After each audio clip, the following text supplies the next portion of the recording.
حضرت ابو امامہ رضی اللہ عنہ روایت کرتے ہیں کہ میں نے رسول اللہ صلی اللہ علیہ وسلم کو فرماتے ہوئے سنا، جو شخص ہر نماز کے بعد آیت الکرسی پڑھے تو اس کو بہشت میں داخل ہونے سے سوائے موت کے کوئی چیز نہیں روکتی. ہر فرض نماز کے بعد آیت الکرسی، اللہ لا الہ الا ہو الحی القیوم لا تأخذہ سنۃ ولا نوم لہ ما فی السماوات وما فی الارض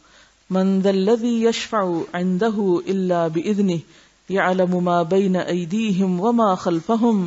ولا يحيطون بشيء من علمه إلا بما شاء وسع كرسيه السماوات والأرض ولا يؤوده حفظهما وهو العلي العظيم. اللہ کے سوا کوئی سچا معبود نہیں، وہ زندہ ہے، ہمیشہ قائم رہنے والا ہے، وہ اونگتا ہے نہ سوتا ہے، اسی کا ہے جو کچھ آسمانوں اور زمین میں ہے، اس کی اجازت کے بغیر کون اس کے پاس کسی کی سفارش کر سکتا ہے، وہ جانتا ہے جو کچھ ان سے پہلے گزرا اور جو کچھ ان کے بعد ہوگا،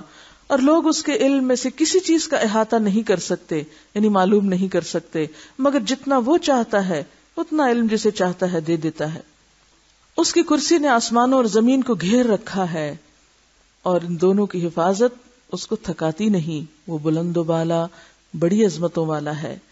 رسول اللہ صلی اللہ علیہ وسلم نے فرمایا، جو شخص رات کو سوتے وقت آیت الکرسی پڑھ لیتا ہے تو اللہ کی طرف سے اس کے لیے محافظ مقرر کر دیا جاتا ہے اور طلوع فجر تک شیطان اس کے قریب نہیں آتا.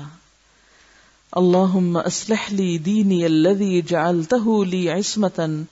واصلح لی دنیای التي جعلت فیہا معاشی اللہم انی اعوذ برضاک من سخطک واعوذ بعفوک من نقمتک واعوذ بک منک لا مانع لما اعطیت ولا معطی لما منعت ولا راد لما قضیت ولا ينفع ذا الجد منک الجد. اے اللہ میرے لیے میرا وہ دین سنوار دے جس کو تو نے میری حفاظت کا ذریعہ بنایا ہے، اور میری دنیا بھی سنوار دے جس میں تو نے میری روزی پیدا کی ہے. اے اللہ میں تیری خوشنودی کے ساتھ تیرے غصے سے، تیری معافی کے ساتھ تیرے عذاب سے، تیرے کرم کے ساتھ تیری سزا سے پناہ مانگتا ہوں.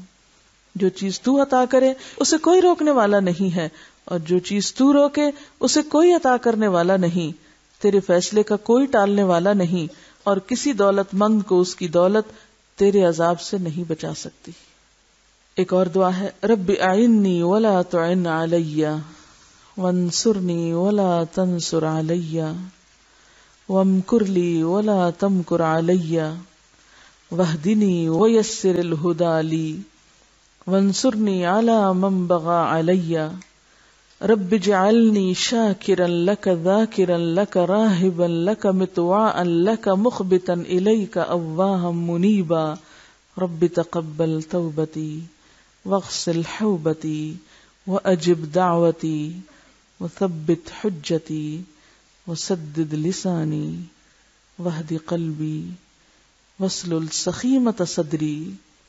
بہت ہی خوبصورت دعا ہے یہ. اے رب تو میری مدد کر اور میرے خلاف مدد نہ کر، مجھے غالب کر، کسی کو مجھ پہ غالب نہ کر، مجھے تدبیر بتا اور میرے دشمنوں کو میرے خلاف تدبیر نہ بتا، مجھے ہدایت دے اور ہدایت میرے لیے آسان کر دے، اور میرے اوپر ظلم کرنے والوں کے خلاف میری مدد فرما. اے میرے رب مجھے اپنا شکر کرنے والا، اپنا ذکر کرنے والا، اپنے سے ڈرنے والا، اپنا حکم ماننے والا، اپنے سامنے گڑ گڑانے والا اور اپنی طرف عاجزی سے رجوع کرنے والا بنا دے. اے میرے رب میری توبہ قبول فرما، میرے گناہ دھو ڈال، میری دعا قبول کر لے، میری دلیل ثابت رکھ، میری زبان سیدھی کر، میرے دل کو ہدایت سے نواز اور میرے سینے سے کینہ نکال دے. یعنی بندوں کا حسد اور بغض اور نفرت، کیونکہ وہ بندوں سے زیادہ تو خود مجھے کو تکلیف دیتا ہے نا. کینہ جس کے اندر ہو، بغض جس کے اندر ہو، نفرتیں جس کے اندر ہو، حسد جس کے اندر ہو، وہ اسی کے لیے عذاب ہے. وہ گندگی اٹھائے پھر رہا ہے،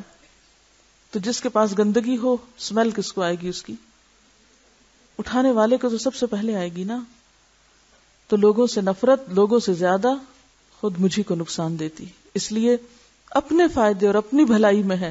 کہ ہم دوسروں کے بارے میں اپنے دل کو صاف کر دیں اور چیزوں کو نکال باہر پھینکیں اور سب کو معاف کر کے اپنے کام سے کام رکھیں.